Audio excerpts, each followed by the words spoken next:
वैसे मैं इस तर्क में कभी ज़्यादा पढ़ती नहीं कि पुरुष नारी स्त्री आदि इसके में, क्योंकि तर्क से जितना बचो उतना मेरा स्वभाव है। जैसे गुरुजी ने बताया ना कि मेरा स्वभाव क्या है, तो सबका अलग अलग होता है। मेरा रहता है कि तर्क से दूर रहो। तो लेकिन फिर आपने जो प्रमाण दिया वो वास्तविकता में श्रीमद् भागवतम में लिखा है। श्रीमद् भागवत का जो उत्तर महात्म्य है उसमें ये लिखा है, 2 श्लोक हैं उसके, जिसमें स्पष्ट लिखा है कि नारायण भगवान जब कथा करते हैं तो वो कथा 1 महीने में पूर्ण होती है, लेकिन वही कथा जब माता लक्ष्मी जी करती हैं वक्ता के रूप में तो वो कथा 2 मास में पूरी होती है। तो भागवत से बड़ा प्रमाण इस बात का कोई हो नहीं सकता। मैं नारी हूँ, मैं इसलिए नहीं कह रही, लेकिन शास्त्र कह रहा है यत्र नार्यस्तु पूज्यन्ते रमन्ते तत्र देवताः। उसी स्थान पर हमारा देश, तो इस देश में शिव की 1 रात्रि है पर माँ दुर्गा की 9 रात्रियाँ मनाई जाती हैं। भारत की पद्धति हमेशा से ही नारी प्रधान रही है। ऐसा नहीं कि पुरुष नारी में कोई भेद किया गया, भेद नहीं किया गया है।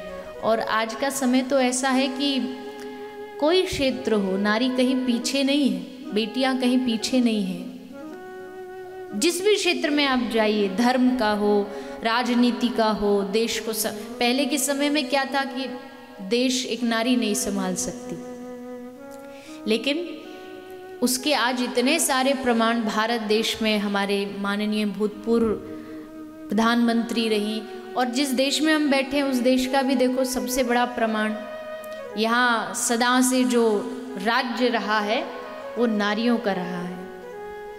तो आज भी एक क्वीन सारे देश को चला रही है और बखूबी चला रही है, बड़े सम्मान के साथ चला रही हैं। तो उस देश में बैठ कर के और अनेक हमारे भारत की जो सनातनी परंपरा है, तो मेरा कहना तो इतना ही है, क्योंकि अभी भी कहीं कहीं ऐसा स्थान है जहाँ अभी भी लोग मांगते हैं कि पुत्र ही चाहिए, बेटा ही चाहिए, नरक से तार दे वही पुत्र होता है और उसी से वंश बढ़ता है।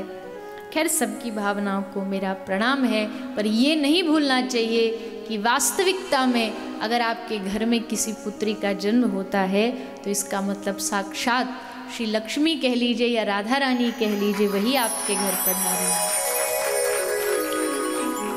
खैर, आप सब तो पढ़े लिखे लोग हो, अच्छे लोग हो, तो ये तो खैर है ही नहीं आपके भीतर। पर बहुत सारे लोग जो मुझे पूरी दुनिया से सुनते हैं उनसे भी निवेदन है कि भेदभाव बंद करो, सबको प्रोत्साहित करो।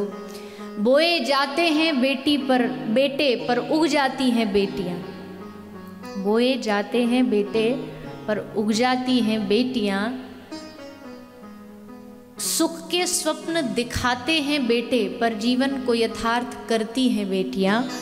एवरेस्ट पर ठेले जाते हैं बेटे पर चढ़ जाती हैं बेटियां, लेकिन एक कुल को रोशन करता है बेटा और दोनों कुलों को रोशन कर देती हैं बेटियां। तो इसमें कहीं भी लोग पूछते हैं कि धनवान कौन है? धनवान वो है जिसके घर की पुत्री, बेटी, बहू एकदम स्वतंत्रता से निडर हो करके जिए, उसकी अपनी स्वतंत्रता उसे प्राप्त हो, तो समझिए वो सच्चा धनवान है।